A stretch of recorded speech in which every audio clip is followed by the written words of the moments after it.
Texarkana, the Texas-Arkansas border. Friday night, February 22nd, 1946. 11 o'clock. A parked Oldsmobile on Richmond Road. Inside, two young people on a date. Jimmy Hollis, 25, and Mary Jeanne Larey, 19. A man approaches the driver's side window. He is wearing a white cloth pillowcase pulled over his head, with two eye holes cut into the fabric. He carries a pistol. He orders both of them out of the car. He beats Jimmy Hollis nearly to death with the butt of the pistol. He assaults Mary Jeanne Larey. Both survive. Both are able to describe him. It is the first of 5 phantom killer attacks in Texarkana over the next 10 weeks. March 24, 1946. Richard Griffin, 29, and Polly Ann Moore, 17, are found shot to death in a 1941 Oldsmobile at South Park Drive. April 14th.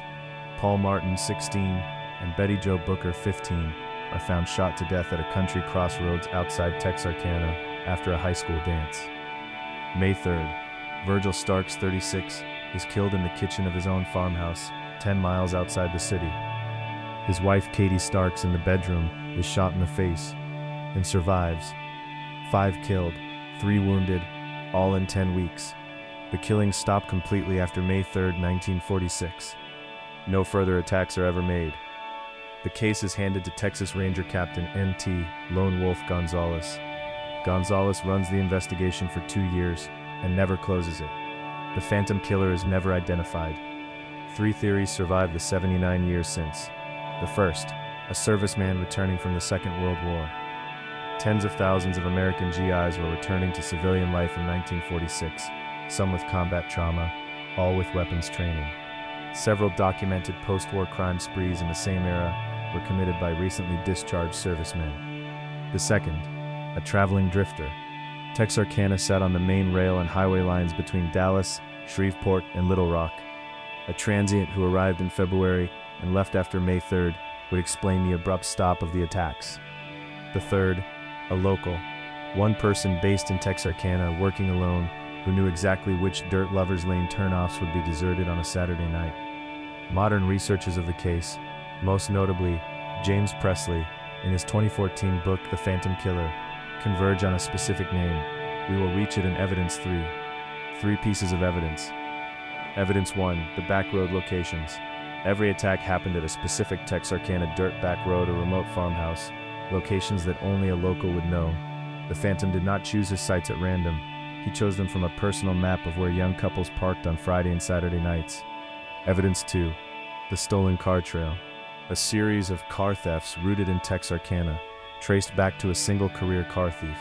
A man who borrowed, stole, and abandoned a series of period sedans across town in the days before and after each attack. A transient passing through would not leave a multi-month local stolen car trail. Evidence 3, the night the killing stopped.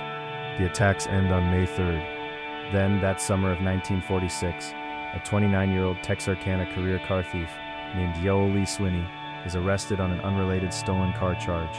After Swinney is arrested, the phantom killer attacks in Texarkana stop completely. 3 clues eliminate 2 theories. A returning serviceman, away from Texarkana for the years of the war, would not have had a current map of the town's Lover's Lane circuit. The phantom site selection was too specific, too local, too recent. The first theory does not survive evidence 1. A traveling drifter passing through Texarkana for 10 weeks would not have left a multi-month local stolen car trail rooted in the town's neighborhoods. The phantom needed a vehicle for every attack and abandoned it nearby. Only a Texarkana local with car theft skill and local hiding places could have sustained that pattern. The second theory does not survive evidence 2. A local, a Texarkana career car thief, with intimate knowledge of the town's back roads and farmhouse outskirts, with the ability to source, drive, and discard stolen sedans across the same town every week. And after he was arrested on the auto theft charge that summer, the attacks never resumed. What modern researchers of the case accept: Youell Swinney, 29 years old, born and raised in Texarkana, Arkansas, convicted of multiple auto thefts before and after 1946, identified as the phantom killer in a sworn statement by his common-law wife, Peggy Stevens, who recanted at trial and whose statement was ruled inadmissible spousal testimony under 1940s Texas law. But no charges were ever brought against Youell Swinney for the Phantom Killer murders. He was convicted of the unrelated auto theft charge, served 27 years in the Texas Department of Corrections, and died in a Texas nursing home in 1994.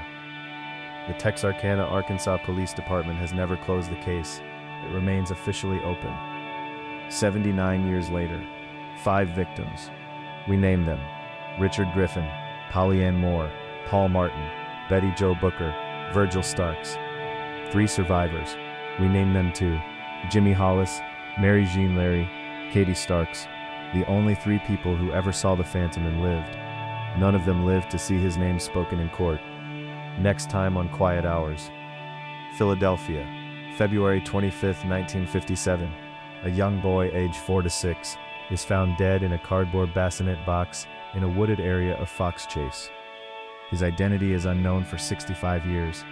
In 2022, DNA analysis names him Joseph Augustus Zarelli. His killer has never been identified. The Boy in the Box. Subscribe.